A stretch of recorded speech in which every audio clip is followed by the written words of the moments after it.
United Nations aid chief Martin Griffiths says that the rescue phase in Turkiye and Syria is coming to a close.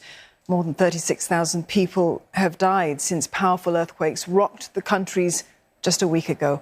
The United Nations official says that urgency is now turning to providing shelter, food, schooling and psychosocial care to victims.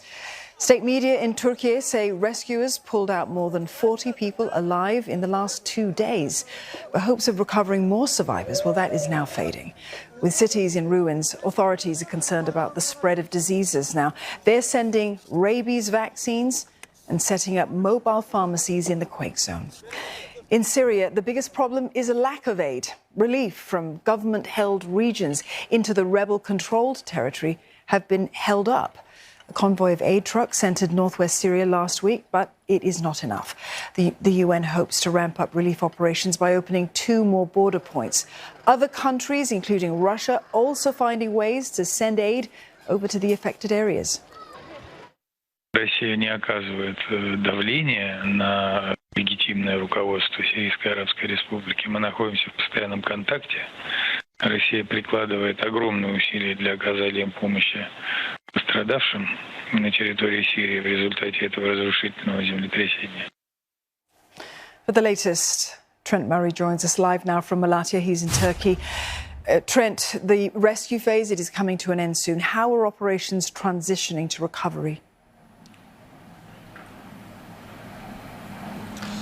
Yeah, that's right, Dawn. We're starting to see that now at a number of sites across the city of Malatya. Crews here say that after scouring through the rubble, using sniffer dogs, thermal imaging cameras, specialist sound and acoustic equipment, they are now highly confident that they will not find any more survivors at some of these sites, including the one behind me. I'm going to just step out of frame briefly, if I could, to explain of what's going on here. This is what remains of a 5-storey apartment building which came crashing down. We understand that there are still 6 bodies in there that they would like to retrieve, and there's a really big effort underway using a number of crews. You, of course, not only have Turkish personnel on the ground, but the Palestinian Rapid Response and Rescue Team is here as well.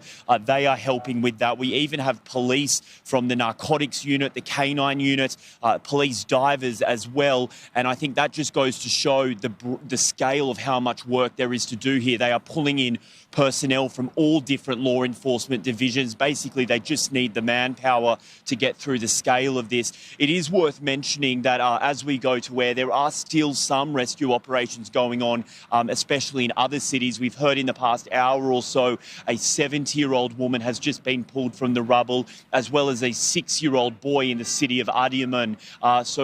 Throughout, I think, much of the rest of the today here, Turkish time, they're going to continue to try for as long as they can. But of course, with every hour that passes, it does become more difficult.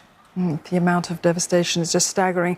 Trent, turning to Syria now, relief efforts, they've largely been hampered by political infighting there. How are international aid groups actually navigating those hurdles?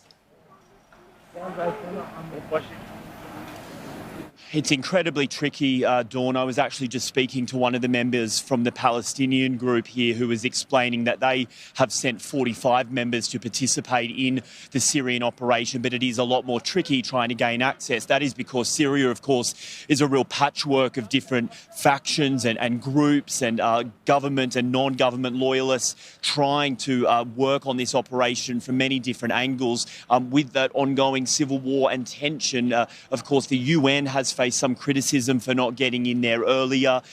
We know as well, I think it's worth mentioning, that because of that civil war, around half of the population was already displaced. It was actually Turkey which took in the most number of refugees than any other nation. Around 4 million Syrian families were living, and a lot of them in these regions, given they were close to the border. They have also been left devastated. The UN is estimating that around 900,000 people, most of them in Syria, have still not received a hot meal. So a major humanitarian crisis continuing to unfold here, some 1 week after this earthquake hit, and there is just still so much to do, not just retrieving those who are still buried, but now looking after those who have been left homeless. Trent, thank you for that update. Trent Murray there reporting live from Malatya in Turkey.